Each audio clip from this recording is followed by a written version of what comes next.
এরা আমাদেরকে মামলা দেয়, কেস দেয়, জুলুম করে, ঠিক না বেঠি? আর এদের হয়ে মুসলিম পাড়ায় কিছু মুসলিম সুরাতে বেঈমান আছে না নাই?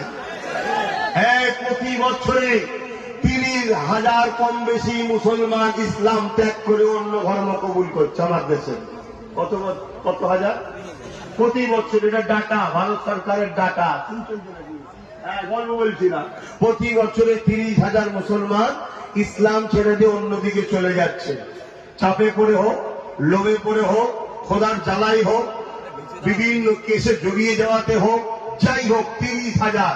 আর আলহামদুলিল্লাহ প্রতি বছরে অন্য ধর্ম থেকে ইসলামে আসছে 4 লক্ষর ওপরে। বলুন সুবহানাল্লাহ, আরো জোরে বলুন সুবহানাল্লাহ। শুনছেন? হ্যাঁ, এই কথাগুলো সবাই বলার সাহস রাখে না, বলতে চাই না। কেন? অনেককে খুশি করে কথা বলতে